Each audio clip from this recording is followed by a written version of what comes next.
Hello everyone.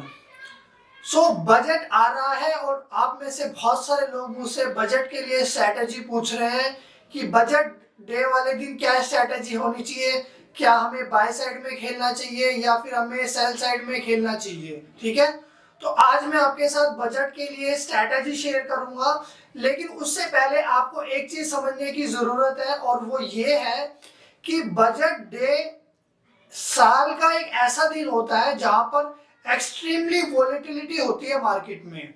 यानी कि ये वो दिन नहीं है जो उन लोगों के लिए है जो कभी कभार ट्रेडिंग करते हैं। नहीं, ये सिर्फ और सिर्फ उन लोगों के लिए है जो अपना रिस्क मैनेजमेंट फॉलो करते हैं, जो अपने स्टॉप लॉसेस लगाते हैं और जो रिस्क लेना जानते हैं या फिर वोलेटिलिटी को हैंडल कर सकते हैं। क्योंकि यहाँ पर एक्सट्रीमली वोलेटिलिटी होती है, बजट डे वाले दिन भी होगी। ठीक है, तो स्ट्रैटेजी तो मैं आपके साथ शेयर करूंगा, लेकिन ये चीज आपको समझने की जरूरत है पहले। सेकंड चीज ये कि अगर आप जितने भी फंड से ट्रेडिंग करते हो नॉर्मली, आप अगर उस फंड को ट्रेडिंग के लिए यूज करते हैं पूरा का पूरा और वॉलेटिलिटी ज्यादा है, तो आप ये मान के चलना कि जितना भी रिस्क लोगे आप वो आपका जो है स्टॉप लॉसेस भी हो सकते हैं आपको बड़ा प्रॉफिट भी मिल जाए। ठीक है, क्योंकि हमने जो एक रैली देखी है अभी बजट से पहले, ठीक है, और वो भी सेल साइड की, यहाँ पर हमने एक्सट्रीम वॉलेटिलिटी देखी है। अब आगे आने वाले दिनों में जब बजट आएगा तो वहां पर बहुत ज्यादा वॉलेटिलिटी और भी बढ़ सकती है।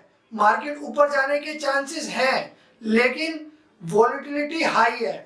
ठीक है, तो ये चीज हमें देखनी पड़ेगी और मैं आपको अभी चार्ट पर ले जाकर सब कुछ एकदम अच्छे से समझाऊंगा कि क्या सिनारियो होना चाहिए और क्या आपको इसमें रिस्क लेना चाहिए और किस साइड में प्ले करना चाहिए। So let's come to the screen.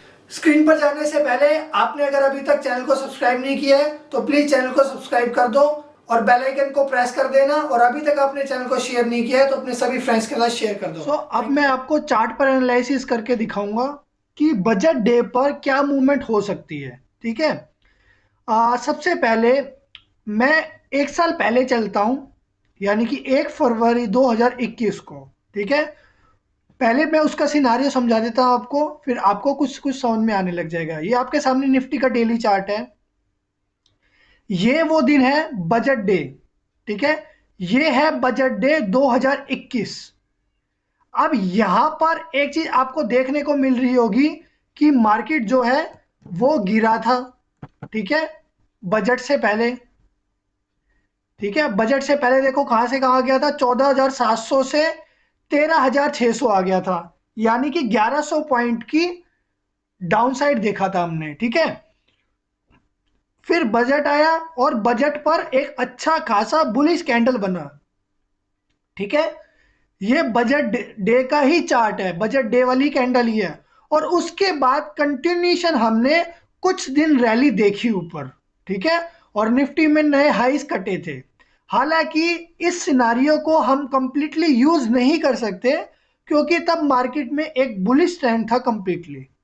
ठीक है, तब मार्केट बुलिश मूड में था, लेकिन ये चीज हमें देखना पड़ेगा कि 1100 पॉइंट की रैली नीचे की तरफ आ गई थी, उसके बाद बजट आने पर चला मार्केट। ठीक है, अब मैं आपको करंट डे में लेके जाता हूं जहां पर आपको इस तरीके का ही कुछ सिनारियो दिखाई देगा। ठीक है, अब यहां पर आपने देखो ये एक अच्छी खासी गिरावट देखी, फिर यहां से बाउंस बैक देखा, फिर गिरावट देखी। अब ये 4-5 दिन जो गिरावट देखी हमने, ये कंप्लीटली बजट डे की रैली है। ये कहना बहुत मुश्किल है कि बजट अच्छा आएगा या खराब आएगा। पिछले बार की बजट की बात करूं तो बजट में कुछ खास नहीं आया था। ठीक है, लेकिन सब लोग ये बोलने लग गए कि कुछ खराब नहीं आया तो भी अच्छा है। ठीक है, यानी कि कुछ अगर खराब नहीं आया, कुछ नेगेटिव नहीं आया, तो पॉजिटिव मान लिया उन्होंने। ठीक है, अब यहां पर बजट से पहले हमने गिरावट देख ली है। ठीक है, बजट वाले दिन अगर हम तेजी देखते हैं तो यहां पर हमें कंटिन्यूएशन ऑफ रैली दिख सकता है, जहां पर 18,600 जो कि निफ्टी का ऑल टाइम हाई है उसके आसपास, वो भी हमें कटता हुआ दिख सकता है आने वाले टाइम पे। क्योंकि बजट डे की जो रैली होगी वो कुछ दिनों के लिए कंटिन्यूस जरूर होगी, और आगे आने वाले दिनों में हाई भी कटता हुआ देखा जा सकता है। लेकिन हमें इस बजट डे पर क्या करना चाहिए, सबसे मेन चीज ये है, ठीक है। क्या हमें बाय करके प्ले करना चाहिए, क्योंकि सेल तो हमने काफी देख चुके हैं हम यहाँ से 18,300 से 16,800 कंटिन्यूस रैली देख चुके हैं, ठीक है। तो क्या यहाँ से हमें जो है वो सेल और देखने को मिल सकती है, क्या हमें सेल साइड पे खेलना चाहिए या बाय साइड पे खेलना चाहिए। ये बात तो पक्की है कि यहाँ पर मार्केट में सपोर्ट है, ठीक है।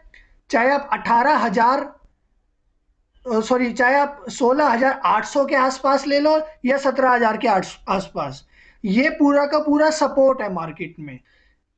अब यहां पर एक चीज समझनी पड़ेगी आपको, अगर आप कॉल पुट से खेलते हो, ठीक है, तो अगर आप कॉल पुट के साथ प्ले करोगे तो यहां पर इवेंट से पहले प्रीमियम्स काफी बढ़े हुए होते हैं ऑप्शंस के। जैसे कि मैं आपको दिखाता हूं, 17,101 रुपए की क्लोजिंग हुई है निफ्टी की।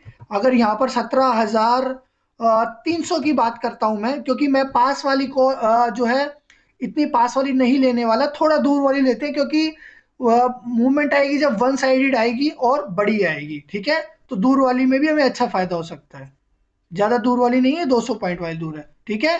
तो यहाँ पर करंट सीरीज की यानी कि 1 तारीख को बजट है, ठीक है, ट्यूसडे को, और 3 तारीख को इसकी एक्सपायरी है। लेकिन 200 पॉइंट दूर होने के बावजूद इसका जो है प्रीमियम ज्यादा है ये, ठीक है।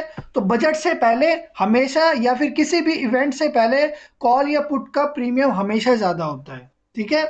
अब यहाँ पर एक चीज आपको ध्यान रखनी है, वो ये कि 10 या 11 बजे के बाद जो है बजट स्पीच चालू हो जाएगी, ठीक है।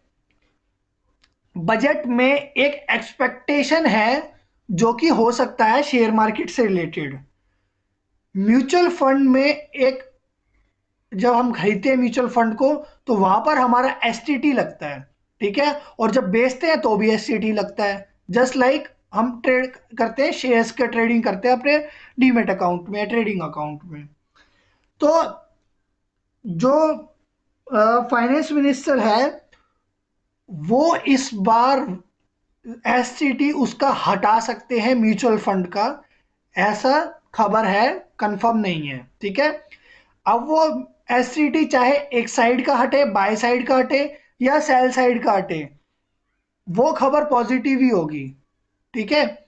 क्योंकि और इस अगर ये खबर आ गई तो यहाँ पर म्यूचुअल फंड इंडस्ट्री के शेयर जो खासतौर से एचडीएफसी एएमसी, ठीक है, या UTI AMC, Aditya Birla AMC, ठीक है, ये सारे शेयर जो है तेजी से भागेंगे, ठीक है। अब यहां पर ये खबर क्यों आनी चाहिए, देखो इसका एक लॉजिक है।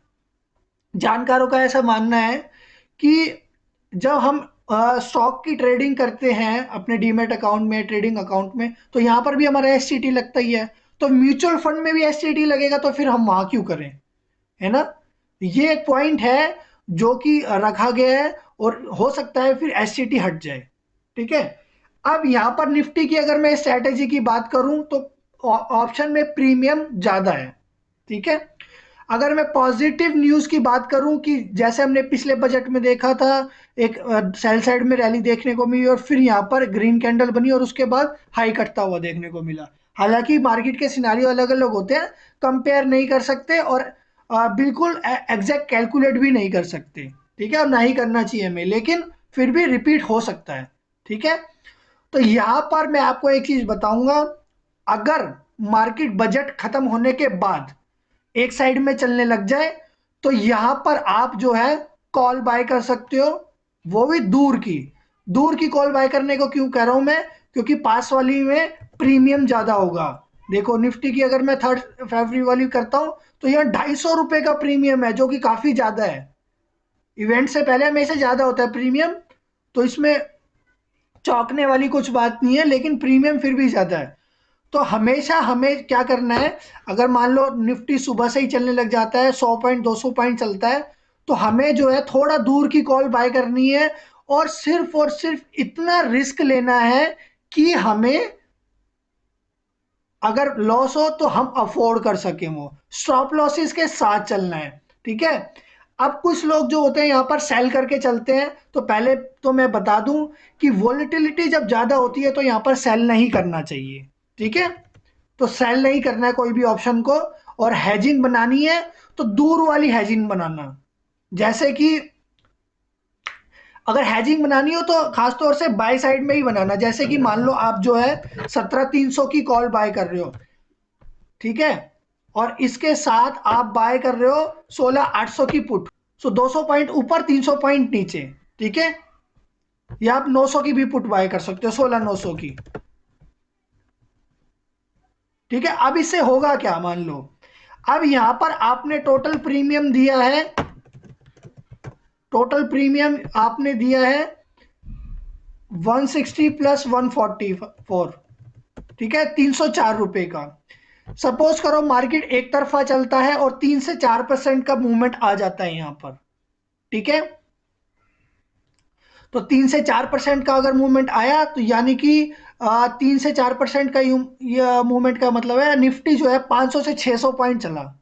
ठीक है, ऑन अप्रोक्स मान के चल रहा हूं मैं, कोई कैलकुलेशन नहीं कर रहा हूं। अगर निफ्टी जो है 500 से 600 पॉइंट एक साइड में मूवमेंट किया, ठीक है, तो क्या होगा, तो ये जो आपने कॉल बाय कर रखी है मान लो ऊपर जाता है तो इसकी वैल्यू ही 400 या 500 रुपए हो जाएगी। ठीक है, और जो कि आपका टोटल रिस्क कितना है, 304 रुपए का, तो यहां पर आपको प्रॉफिट हो रहा होगा। ठीक है, टोटल वैल्यू आपने दी है 304 रुपए का। और दूसरी चीज, जब अगर मान लो मार्केट ऊपर गई तो 16,900 वाली पुट आपकी जीरो नहीं हो जाएगी, सेम डे में जीरो नहीं हो जाएगी। 40 से 50 रुपए आपको यहां पर भी दिखाई देंगे। ठीक है, तो 40 से 50 रुपए यहां पर घटा दो तो आपका 254 रुपए का, और अगर वो कॉल 500 हो गई तो 250 रुपए पॉइंट का आपको यहां पर प्रॉफिट होगा। On on a second thought, एक चीज और है आपको जो समझनी चाहिए। मान लो एक तरफा मार्केट चलने लग गया, जो मैंने आपको बाय साइड में कंडीशन समझाई है इसको आप सेल साइड में भी फॉलो करना। ठीक है, अब मान लो हम कंडीशन एज्यूम कर रहे हैं अप साइड की, कि मान लो मार्केट जो अप साइड गया, अप साइड अगर मार्केट गया एक तरफा रैली आएगी ही, याद रखना ये चीज। अगर एक तरफा रैली आपको आती हुई दिखे तो अपनी जो है दूसरे साइड की पोजीशन आप काट लेना, और जिस साइड की पोजीशन होल्ड करोगे उसमें स्टॉप लॉस ट्रेल करते रहना। सपोज करो मार्केट ऊपर जा रही है तो 17,300 की कॉल जो है उसमें स्टॉप लॉस ट्रेल करते रहना और पुट को जो है स्क्वायर ऑफ कर देना। ठीक है, ये सब बस हम स्टडी पर्पस के लिए कर रहे हैं। ठीक है, और ये डिपेंड करता है आप पर, आपके अंदर कितनी रिस्क लेने की कैपेसिटी है। ठीक है, मार्केट जो है एजम्पशन पे चलता है कि अब यहां तक जाएगा या नहीं जाएगा, लेकिन अगर आप प्राइस एक्शन को फॉलो करोगे तो आप कितना भी प्रॉफिट निकाल सकते हो, but you have to use risk management also with price action. ठीक है, सेम बैंक निफ्टी की अगर मैं बात करूं तो बैंक निफ्टी में भी हमने एक डाउन साइड की रैली देख ली है, लेकिन यहां पर एक चीज समझने वाली है जो कुछ दिन से देखने को मिल रही है कि निफ्टी जो है तेजी से गिर गया, इस लेवल के आसपास आ गया, यहां पर खड़ा है लगभग लगभग। ठीक है, अगर निफ्टी के फॉल के हिसाब से फॉल आता तो बैंक निफ्टी यहाँ 35,000 के आसपास होता, लेकिन नहीं, निफ्टी के हिसाब से फॉल नहीं आया और बैंक निफ्टी यहां पर कुछ ना कुछ मजबूत दिखा रहा है, और उसका कारण है सिर्फ और सिर्फ पीएसयू बैंक्स। ठीक है, बजट पर हमेशा पीएसयू बैंक से रिलेटेड कोई ना कोई अच्छी खबर आने की उम्मीद रहती है कि सरकार जो है पीएसयू बैंक्स में पैसा डालेगी, पीएसयू बैंक्स जो लॉसेस में चल रहे हैं या जिनमें जो बहुत ज़्यादा मुश्किल में चल रहे हैं उनमें कुछ ना कुछ डेवलपमेंट करेगी। तो इस वजह से पीएसयू बैंक्स मजबूत है और बैंक निफ्टी को गिरने नहीं दे रहे हैं। पिछले अगर 2 सेशन में मैं देखूं, यहाँ पर बैंक निफ्टी कल तो थोड़ा कमजोर हुआ था लेकिन ज़्यादा नहीं, लेकिन उससे 2 सेशन पहले बैंक निफ्टी बड़े तेजी से ऊपर आया, गैप डाउन ओपनिंग के बाद भी बड़ा तेजी से ऊपर आया, और निफ्टी के मुकाबले यहाँ पर तेजी ज्यादा थी। देखो निफ्टी इतना मजबूत नहीं था थर्सडे को, लेकिन बैंक निफ्टी में बड़ी मजबूती थी। अब यहां पर भी बैंक निफ्टी में भी सेम सिनारियो हम लेके चलेंगे कि अगर मार्केट एक तरफा चलने लगा तो बैंक्स में ज्यादा तेजी आएगी और बैंक निफ्टी को वो तेजी से ऊपर लेके जाएंगे। ये चीज आप याद रखना, ठीक है। तो सेम कहानी यहां पर भी आएगी कि अभी बैंक निफ्टी चल रहा है 37,700 के करीब, 39,000 के करीब हाई है।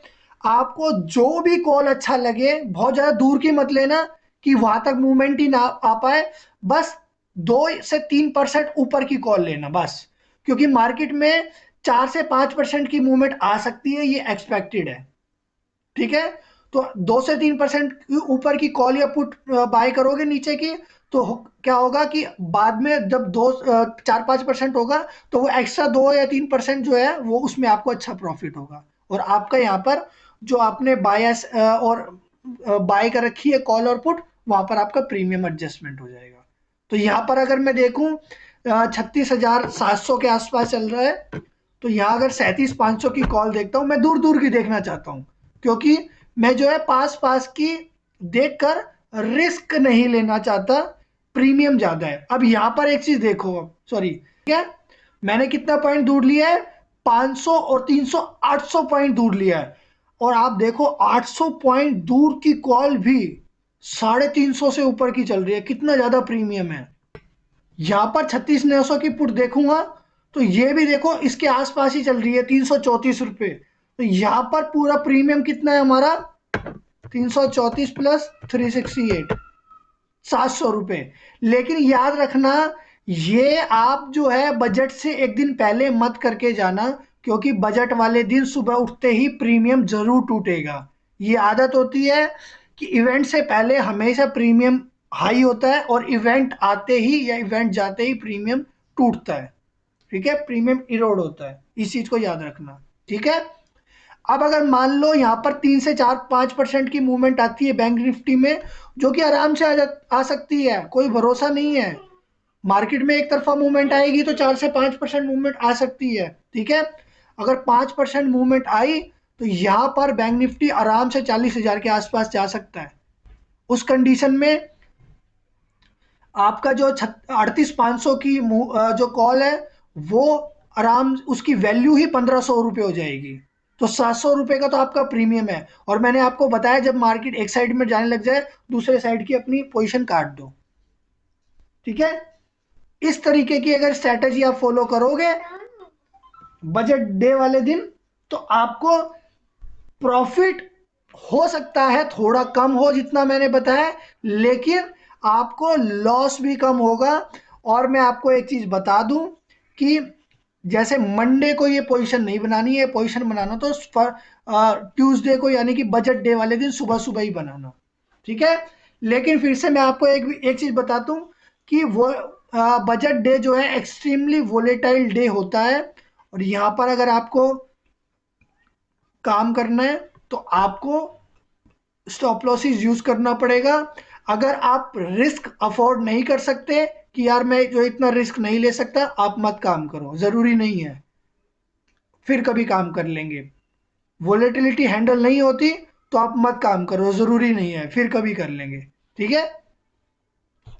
तो अगर आप मेरे चैनल पर नए हो और आपने अभी तक सब्सक्राइब नहीं किया है तो चैनल को प्लीज सब्सक्राइब कर दो, और वीडियो को लाइक करना मत भूलना। और यहाँ पर बेल आइकन का बटन आ रहा होगा, उसको प्रेस कर दो, ताकि जब भी मैं नेक्स्ट वीडियो डालूं तो आपको पता चल जाए। और मैं रोज मार्केट में लाइव ट्रेडिंग करता हूं, तो आप मुझे वहां पर भी फॉलो कर सकते हो। Thank you very much.